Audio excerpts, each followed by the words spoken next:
réfléchir ou vous désaltérer un opérateur, une opératrice, même en chemise orange, est à votre disposition tout en haut des gradins, actuellement sur votre droite, et se fera un plaisir de vous proposer glace et boissons.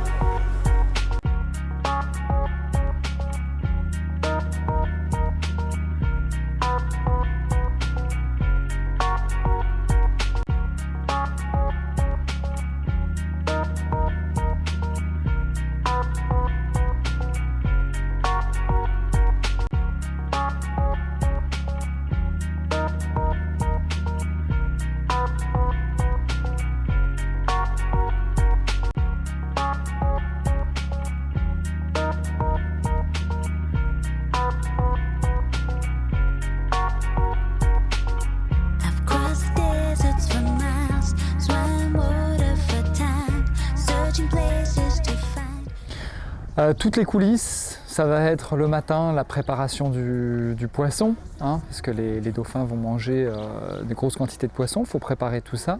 Ensuite, on tient à ce qu'ils soient dans des conditions d'hygiène irréprochables, donc il y a toute la partie nettoyage du local cuisine, nettoyage des alentours des bassins, donc il y a tout ce travail-là.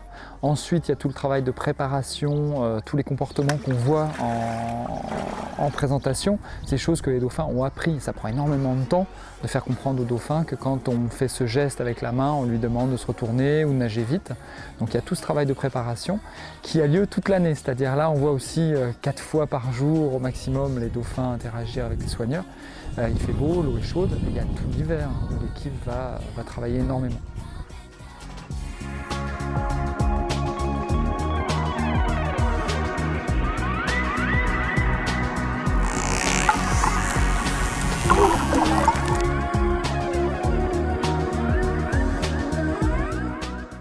Relâcher les dauphins qui sont dans la cité marine, ça n'a pas vraiment de sens. Ils sont nés en delphinarium, ils sont là, ça nous impose des devoirs. On va pouvoir les présenter aux visiteurs pour passer des messages, où on va élargir sur les dauphins qu'il y a en mer. Donc là, c'est un petit peu les ambassadeurs de leurs cousins en mer, où on va pouvoir expliquer aux gens, vraiment là ils voient ce que c'est un dauphin, on n'a pas l'occasion facilement de les voir en mer. Et puis j'aime bien parler de la tentative qu'il y a eu avec Keiko, qui est une orque, c'est le plus grand des delphinidés.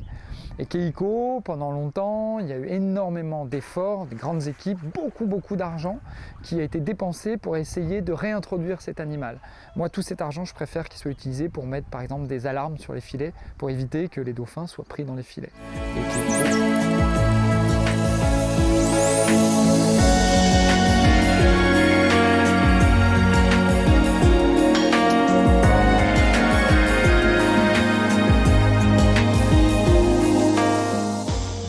Recherche ne peut être faite que en delphinarium du type de la cité marine, tout simplement parce qu'il n'y a aucun laboratoire de recherche qui peut s'offrir un bassin de recherche. C'est des coûts faramineux, il y a toute la production d'eau, le traitement de l'eau, la nourriture, c'est énorme.